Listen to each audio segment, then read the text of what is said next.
Bueno, hola, hola, volvimos.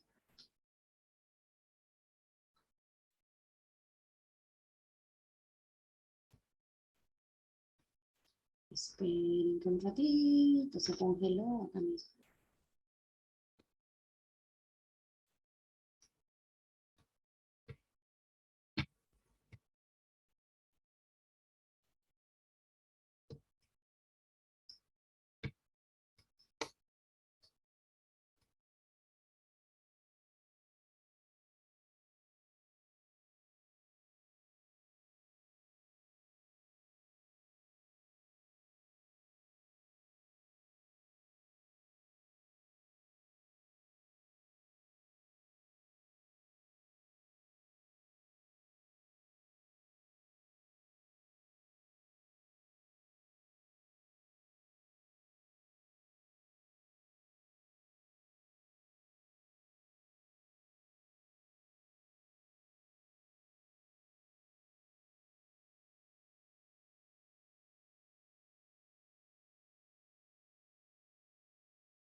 ¿Pueden ver mi PowerPoint?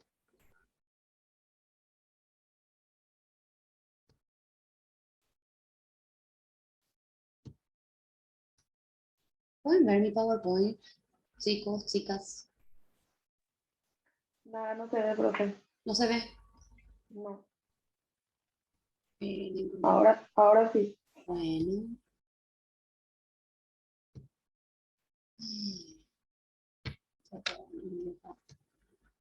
Esperen, vamos a ver.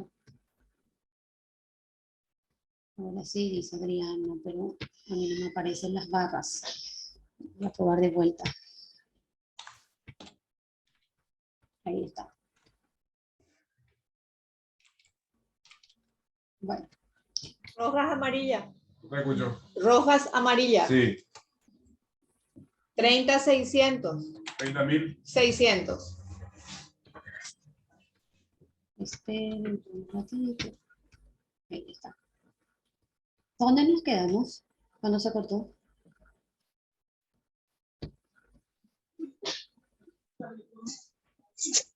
¿Hasta dónde llegamos? ¿Hasta conexión? Sí, profe, conexión. Bueno, ahora vamos a hablar de otra cualidad de la oratoria que es la claridad. Relacionado con los puntos anteriores, es importante que el discurso sea claro y evitar la terminología especializada y el lenguaje confuso. También es importante usar frases cortas y metáforas. Saben que las frases cortas y las metáforas eran uno de los recursos literarios que podíamos hacer uso para embellecer un párrafo, un discurso, un cuento, etcétera, etcétera. Luego tenemos la seguridad, que hay que evitar tener miedo al ridículo y a fallar porque somos humanos. Nadie es imprescindible, o sea, nadie dice yo no me voy a equivocar porque todos podemos equivocarnos y podemos fallar. Es importante mantener la tranquilidad en ese momento y dar la sensación de seguridad al auditorio, porque cuando uno, por ejemplo, estudia su discurso o su argumento con respecto a un tema y lo estudia de forma memorística o de memoria, una palabra que se olviden, luego la mente ya se bloquea. Por eso es que siempre cuando estudian tienen que hacerlo de forma que ustedes puedan entender y comprender para que si en el caso de que se equivoquen o fallen sobre un determinado punto del discurso, entonces ustedes puedan explicar con sus palabras. Entonces de esa forma van a volver a captar la atención del público. Luego tenemos lo que es la sensibilidad. Los discursos que más funcionan son los que apelan a los sentimientos. O sea, es hacer la parte de la gesticulación del rostro, ¿verdad? Expresando algún tipo de emoción o sentimiento con lo que estamos debatiendo, pero tampoco exagerarlo, ¿verdad? Luego tenemos la imagen profesional, que viene a ser la imagen del profesional que va a estar disertando o que va a estar a cargo de ese debate, de esa charla, de ese taller, de ese diplomado o de ese curso. Que cuando hablamos de imagen personal ya viene a ser la parte de la vestimenta del profesional.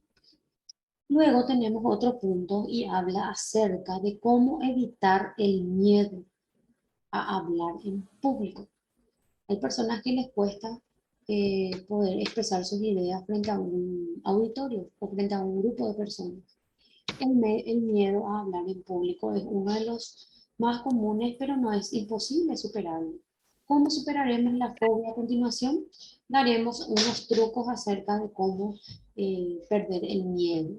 Lo primero es practicar frente a la familia, frente a amigos, vecinos, que te pueden servir de entrenamiento para tu discurso, para poder perder el miedo de hablar en frente de las personas.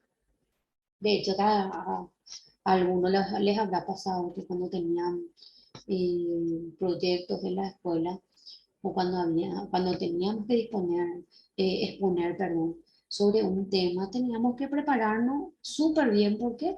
Porque de repente los compañeros te hacían preguntas o de repente la profesora misma te preguntaba sobre el tema, y si es que solamente estudiaste la parte que te dieron tus compañeras, famoso eso era.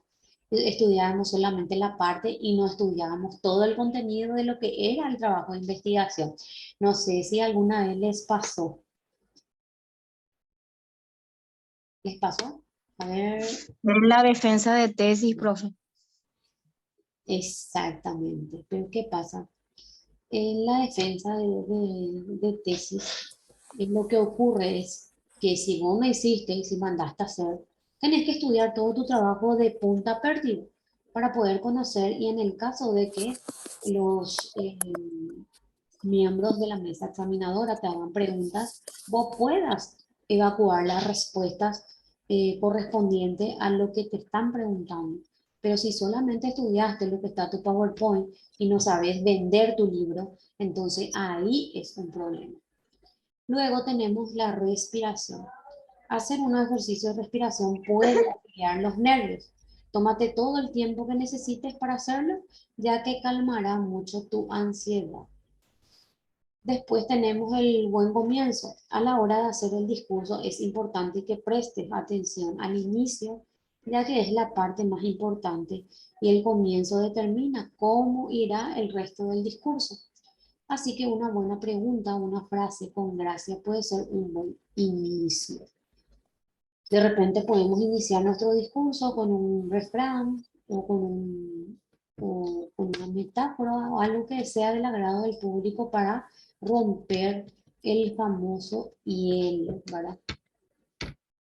Luego tenemos conocer el tema. Claro, tenemos que conocer a profundidad el tema que vamos a abordar y que vamos a explicar frente a un público. Porque si nosotros no estudiamos bien el tema, y les voy a volver a traer a colación el ejemplo de que cuando estábamos en el colegio famoso, éramos 5, o sea, somos 5, y había una que generalmente era la que siempre realizaba todo el trabajo práctico y te repartía los temas. Y esa persona lo único que hacía es estudiar esa parte del trabajo para poder exponer.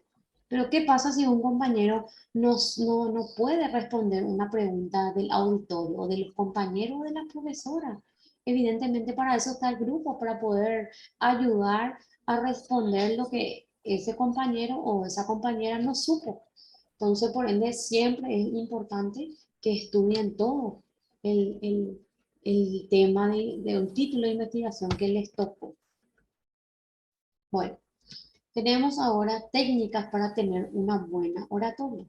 Una vez trabajado el miedo y la ansiedad a hablar en público, te vamos a dar una serie de técnicas para poder practicar. Lo primero es no memorizar. Porque ¿qué pasa? Al memorizar te olvidas una palabra, ahí la mente ya se bloquea y no puede darle continuidad al discurso. Es importante que no memorices todo el discurso, ya que puedes quedarte en blanco y te entraría el pánico. Así que es importante centrarte en los datos e historias que quieras contar para así hacer la ponencia mucho más natural. Otra técnica, control de la mente. Aunque a veces parezca difícil, es beneficioso poder controlar los nervios y la ansiedad, porque te juegan en contra. Debes recordar que lo importante es que el público se quede con algo de tu discurso, aunque sea solo una parte o un par de cosas. Luego tenemos la preparación. Para tener todo controlado es importante prepararse al máximo, o sea, conocer a profundidad el tema, conocer a fondo el público y el tema y las oportunidades que tiene. Te dará seguridad. Porque, ¿qué pasa? Al tener preguntas sobre tu tema, entonces ahí va a empezar a dar a que el auditorio tenga más curiosidad cuando empiezan a preguntarte cosas sobre tu ponencia. Entonces ahí entra el famoso ping-pong de pregunta-respuesta, pregunta-respuesta. Entonces eso va a hacer que el discurso o que la charla sea más amena. Luego tenemos la multimedia. Los usos multimedia son, por ejemplo, con la ayuda de un infocus. Si en tu presentación utilizas algún tipo de guía dispositiva, debes saber que solo son de apoyo y que no hace falta escribir todo el discurso en ella. Si vamos a defender un tema, generalmente lo que suelen hacer los ponentes es colocar imágenes acerca del tema y hace hablar esa imagen. Lenguaje no verbal viene a ser, como sabemos, las gesticulaciones o los movimientos corporales que uno hace en el momento que está eh, exponiendo. Este es uno de los puntos más importantes. Hay que ser consciente de lo que decimos con nuestro lenguaje no verbal. Los gestos, las miradas pueden decir lo contrario de lo que intentamos explicar o por otro lado reforzar nuestro discurso. Un consejo puede ser grabar nuestra presentación o ensayo o lo que vamos a defender, por ejemplo, con el ejemplo que dio una de las compañeras, la defensa de una tesis, grabamos esa presentación y vemos qué es lo que estamos fallando. Por ejemplo, solemos tener esos tics nerviosos, ¿verdad? Agarramos la mano o de repente damos la vuelta a la mano o nos movemos de un lado para el otro. Entonces, eso de repente son cosas que podemos observar en el caso de que nos grabemos. Los movimientos relacionados con el punto anterior, si estamos en un escenario, entonces ayuda bastante que nos movamos si el auditorio es grande, entonces de un lugar a otro. Interacción. Para mantener a la audiencia activa y involucrada con nuestra presentación, es importante que interactuemos con ella. O sea, defendamos un punto y podemos hacer preguntas al azar. Por ejemplo, ya que estoy con ustedes, Ángela, ¿qué me puedes decir acerca del miedo a hablar en público? Entonces, ¿qué va a pasar con Ángela? Se va a asustar si es que no estaba prestando atención a lo que el ponente estaba diciendo y le va a agarrar tipo de sorpresa y se va a quedar helada. De repente se puede bloquear, como de repente no se puede bloquear, entonces ella empieza a preguntarle al orador, ¿qué me puede decir licenciado o doctor acerca de este punto? Entonces ahí es donde hay una interacción entre el orador y el público. Principales tipos de oratoria. Tenemos la oratoria social, también llamada ceremonial, es la que se emplea en todo tipo de encuentros ceremoniales en una comunidad. Y podemos aquí, por ejemplo, hablar de un encuentro comunitario, un encuentro, por ejemplo, social, por ejemplo, por fallecimiento de un miembro de la comunidad. Tenemos la oratoria pedagógica, que es aquella que busca transmitir conocimientos, enseñar o informar sobre un tema en específico, que que utilizan los catedráticos o los docentes o los profesores.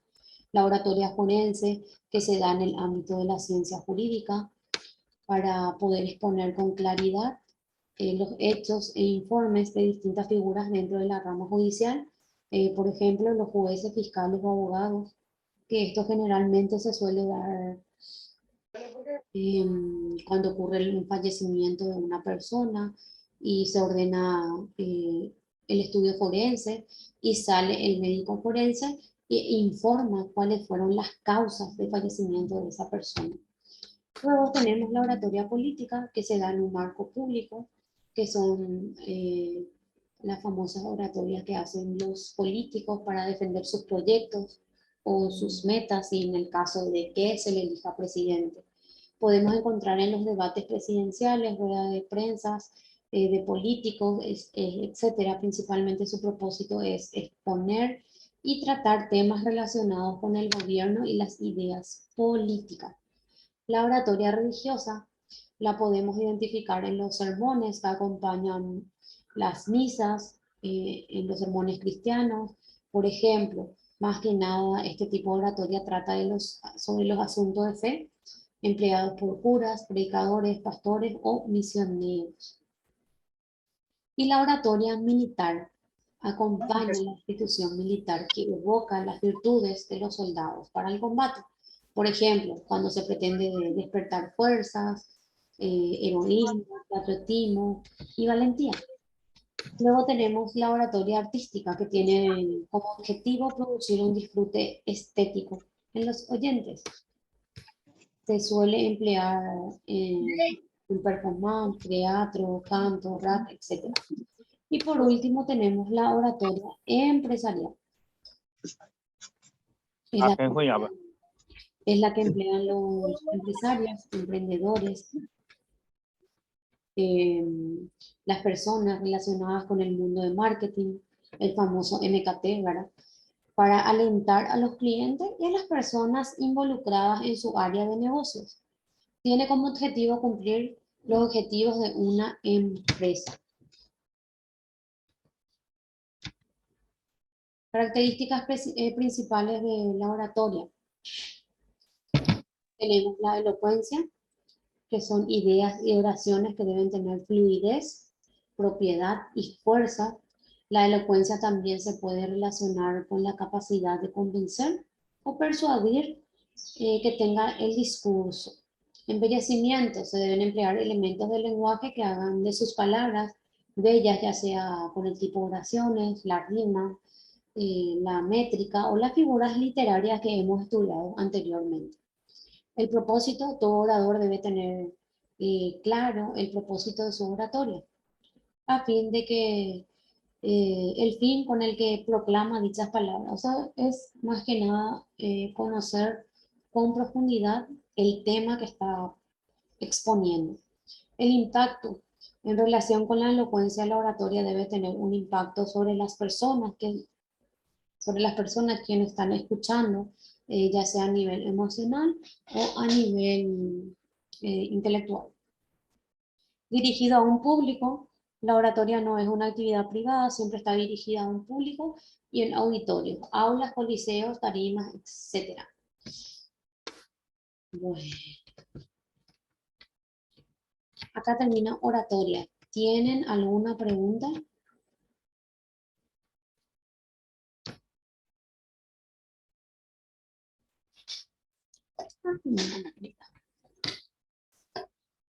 ¿Tienen alguna pregunta?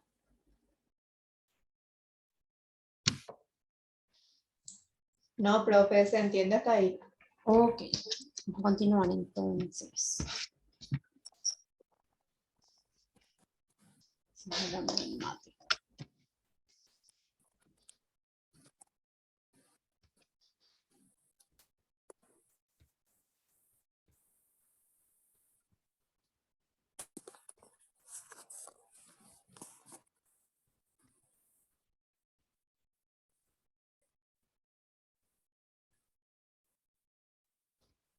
Bueno, ahora vamos a hablar de lo que son los recursos lingüísticos.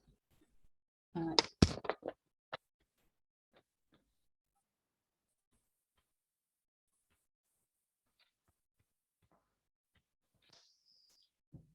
Bueno, ¿qué son los recursos lingüísticos? Los recursos lingüísticos son herramientas que produce el emisor para captar la atención del receptor en un texto, ya sea escrito o oral. Para determinar que un texto es bueno o no, simplemente se debe analizar el contenido, sino que también es importante la manera de presentarlo y de intentar transmitir la información al lector de la forma más clara posible. La Carmen. El lenguaje es la manera que tenemos los humanos de transmitir una idea a otro individuo, pero para que esta sea una información que llegue en forma de mensaje, tiene que poder descifrar por parte del receptor. Hay varias herramientas que un emisor puede usar para hacer entender y estos son los recursos lingüísticos. Por lo tanto, podemos definir que un recurso lingüístico es el medio que utilizamos cuando tenemos la necesidad de comunicar algo. Un buen texto nos dará solamente información sin ningún tipo de orden, sino que estará ordenado de manera que se puedan identificar los enunciados, transiciones, organización de ideas, y se emplean varias figuras que le darán vida al texto. También se conocen como recursos literarios y son muy comunes en nuestra lengua. Tenemos los recursos lingüísticos morfológicos. ¿Y qué son? Son aquellos recursos lingüísticos que nos ayudan a ¿qué? A resaltar una parte del texto, indicando que es más importante o que existe un orden concreto de prioridades. De esta manera, el lector puede ordenar mejor los conceptos en su cabeza para que le sea más fácil entender o recordar. Entonces tenemos como recurso lingüístico morfológico la enumeración, que es un cúmulo de sustantivos que tienen un significado igual, muy parecido a fin de resaltar esa idea o concepto y que quede grabada en la mente del receptor. Ejemplo, ella no es una buena persona, no merece el amor, la compasión, respeto ni cariño. Con un único sustantivo los hubiéramos entendido igual. No obstante, el escritor quiere poner énfasis en este momento. O sea, se iba a entender ya si decíamos, ella no es una buena persona, pero quiere enumerar todas las características que engloban a esa persona. Por ejemplo, que no merece nuestro amor porque una persona mala, ni nuestra compasión, ni nuestro respeto, ni nuestro cariño. Si solamente escribíamos ella no es una buena persona, ya se entendía, pero ¿qué pasa? El autor quiso utilizar la enumeración para poner énfasis a la persona en sí, ¿verdad? Que es mala. Luego tenemos el epíteto. El epíteto es un recurso lingüístico que sirve ¿para qué? Para resaltar una cualidad evidente de un objeto o una persona. El objetivo es resaltar las cualidades de alguien o algo de una manera muy intensa. Por ejemplo, qué bonito es pasear por la noche oscura. Ya que sabemos que la noche es oscura siempre lo es, no hace falta señalarlo, pero lo hacemos para dar una mayor énfasis a esta característica de la noche, que es la oscuridad. Entonces el epíteto eh, eh, quiere decir por ejemplo, sabemos que la noche ya es, luego noche ya es oscura, pero ¿qué pasa? Si utilizamos el epíteto, lo que queremos resaltar es noche, entonces decimos que es oscura. Entonces se le agrega cosas a la oración para poder resaltar más. Luego tenemos los recursos lingüísticos cohesivos. Los recursos lingüísticos cohesivos son aquellas que nos ayudan a organizar el texto. Además relacionan toda la idea para que el texto no parezca un conjunto de estructura aislada, sino una unidad.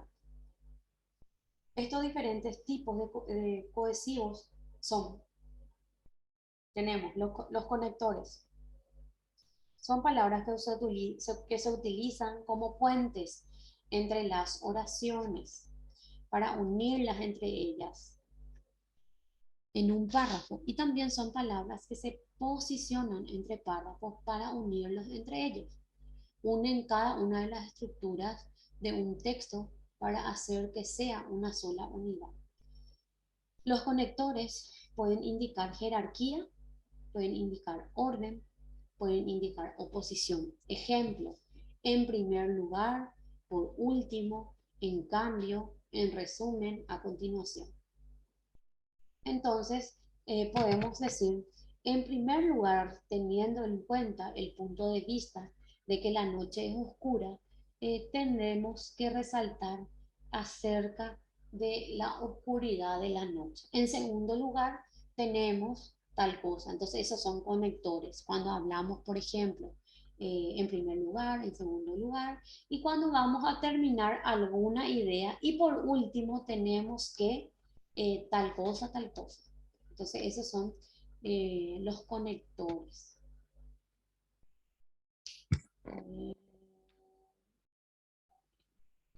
Luego tenemos las referencias anafóricas. Son pronombres o sustantivos que hacen referencia a un sujeto, ya que ha aparecido anteriormente en el texto. Esto nos ayuda a que el texto no sea muy repetitivo. Por ejemplo, Marta había visto el precipicio y ahora ya no tenía miedo de las simples arañas, sino que tenía miedo miedo de eso. La palabra eso hace referencia al precipicio. No sé si alguna vez su mamá o su hermana o su primo o su tío le dice, pásame ese coso que está encima de la mesa. Y nosotros de repente no sabemos qué es ese coso o de repente directamente asimilamos que es el termo que se encuentra sobre esa mesa. O si no te dice, pásame esa cosa, ahí costado, ¿no ves? Ahí, y cosas puede haber muchas encima de la mesa. Entonces esas son referencias anafóricas. Por ejemplo, en este caso utilizamos la palabra eso, que hace referencia al precipicio, ¿verdad? Luego tenemos las referencias catafóricas. Son pronombres o sustantivos que hacen referencia a un sujeto que aparece más tarde en el texto. Esto nos ayudará a que el texto no sea repetitivo. Por ejemplo, los voy a invitar a todos, a mis amigos, a mi familia, a mis compañeros de trabajo, etc. La palabra todo hace referencia a toda la gente que se ha citado posteriormente. Por ende, no hace falta que volvamos a poner mis amigos, mi familia, mis compañeros, etcétera, etcétera. Porque les invito a todos, ya es invitación para todos. No hace falta que yo le invito a todos. Bueno, Adriana, Ángela, Cintia, Nelson, Carol, no hace falta que yo vuelva a repetir los nombres de cada uno. ¿Por qué? Porque todos ya hace referencia a todos. No sé si tienen alguna pregunta hasta aquí. Profe, cuando estábamos en la escuela, los recursos lingüísticos también tienen relación también con los recursos literarios, ¿verdad? Sí, son igual. Recursos lingüísticos solamente hacen una división a las divisiones que hay, que son distintos tipos. Estos son recursos lingüísticos que yo puedo utilizar. Y recursos literarios hace referencia a esos 6 que hemos estudiado, pero que existen más de 30. Nosotros habíamos estudiado como recurso literario a la metáfora, a la comparación, a la onomatopeya, a la prosopopeya, a la personificación y a la descripción. ¿Se acuerdan? Sí, pero realmente hay más, porque en la escuela tocamos, o sea, cuando estamos en la escuela se tocan más recursos literarios. Sí, son como 30, pero les había dicho que solamente escogí 6 porque si no, no íbamos a terminar nunca. Pero existen más, son como 30. Y también estos recursos lingüísticos hay más, solamente que yo entresaqué para no tocar todos. Pero recursos lingüísticos es una cosa y recursos literarios otra cosa. ¿Se entiende? ¿O les confundí más? No, Ahora está bien, Súper profe. claro, profe. Pero recursos literarios tenemos muchísimos, muchísimos. Son muchos. Pero solamente nosotros estudiamos 6. Bueno, luego tenemos la anáfora, que es un hecho de repetir la misma palabra al inicio de cada oración o frase. Por ejemplo, en el mar hay una torre, en la torre hay una ventana, en la ventana hay una niña. Hemos comenzado 3 veces con la misma palabra, en. Repetimos aquí y repetimos aquí. Lo mismo, torre. Repetimos aquí y ventana. Repetimos muchas veces. Entonces, el recurso lingüístico, la anáfora consiste en repetir más de 3 veces una misma palabra. Y la hiperbatón consiste en cambiar de orden las palabras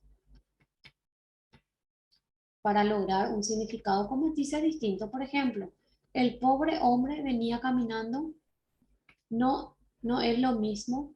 Bueno, el pobre hombre venía caminando. Luego tenemos el hombre pobre venía caminando. Lo único que se hizo aquí es alterar el orden de la palabra. Entonces, el hiperbatón, cambiar de lugar las palabras. Acá tenía, por ejemplo, el pobre hombre venía caminando y acá solamente ya dice el hombre pobre venía caminando. Cambió el orden de pobre. Antepuso hombre, luego pobre. Y aquí está primero pobre y luego hombre. En eso consiste la hiperbatón, que es el cambio de lugar o del orden de las palabras. Recursos lingüísticos semánticos. Y acá volvemos a repetir, por ejemplo, los recursos literarios. Hablamos de la metáfora. Es el más común y el más utilizado. Que trata de ¿qué? De comparar dos elementos diferentes. El único punto de semejanza que se encuentra. Esta semejanza puede ser objetiva. Todo el mundo ve que se parecen. U objetiva, solamente el escritor ve el parecido. Es muy usado en los textos literarios, pero de hecho en nuestro lenguaje diario lo usamos mucho sin darnos cuenta. Por ejemplo, el cielo está llorando. Sabemos perfectamente que la lluvia, que es lluvia. Sin embargo, queremos comparar con las gotas de agua con las lágrimas de una persona. Entonces, el cielo está llorando, compara las gotas de la lluvia con las gotas que salen del ojo, que son las famosas lágrimas. La metonimia es un recurso por el cual se le llama a un objeto con el nombre de otro y es totalmente aceptado por todos. Este es un recurso muy usado en el lenguaje oral. Por ejemplo, pásame el azúcar. La persona que recibe esa orden no cogerá o no va a agarrar los granos del azúcar con sus manos y te los dará, sino que simplemente te va a acercar el azucarero.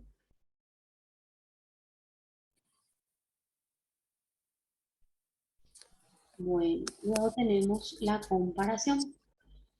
Es una comparación entre dos elementos que se utiliza cierta similitud, aunque solamente sea un aspecto muy característico. Normalmente se utiliza con el nexo de como en medio. Por ejemplo, la mujer estaba fría como un témpano. Compara la frialdad de la mujer con un témpano de hielo. La mujer no se parece para nada a un témpano físicamente. La única similitud que existe entre los dos objetos es que es el frío y por eso se los compara. Entonces la mujer fría compara con el témpano que es el hielo. Luego tenemos la antítesis. La antítesis es contraponer una frase con otra que tiene un significado opuesto. Por ejemplo, la peor soledad es sentirse solo uno mismo. Entonces, ¿qué hace? Compara la soledad, o sea, que está acompañado, pero de igual forma esa persona se siente sola. La hipérbole habíamos visto que es la exageración o la disminución de algo.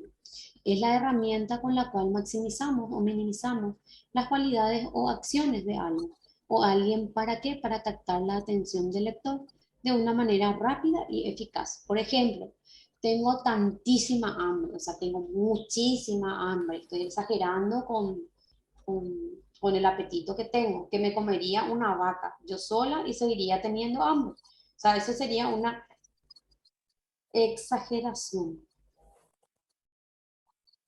Prosopopeya consiste en atribuir cualidades humanas a seres que no lo son, que el lector pueda entender mejor lo que queremos contar. Por ejemplo, el viento susurraba la palabra a su oído.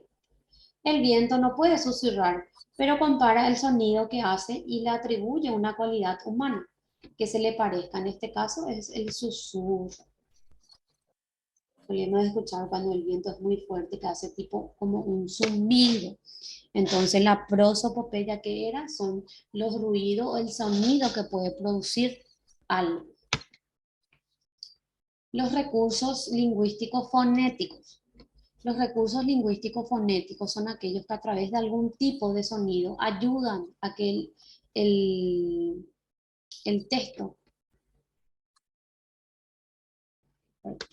sea más bonito, más entretenido, o tenga más ritmo. Existen diferentes tipos de herramientas fonéticas que son la onomatopeya, que es la palabra que imita un sonido natural. Por ejemplo, me asusté cuando escuché el din-don del timbre, que es el sonido del timbre cuando alguien lo toca. La paranomasia se coloca dos palabras de sonidos similares unidas para que el receptor, que es la persona quien active su mente y tenga que pensar durante un momento. Por ejemplo, el cabello del caballo era muy largo y suave. Lo primero que hago al escuchar este ejemplo es, me imagino el caballo con su pelaje largo y suave. Eso es la paranomasia. Cuando yo escucho una oración y directamente eh, trato de que mi mente visualice esa imagen. Los políndromos solamente existen en el lenguaje escrito, ya que son frases que se leen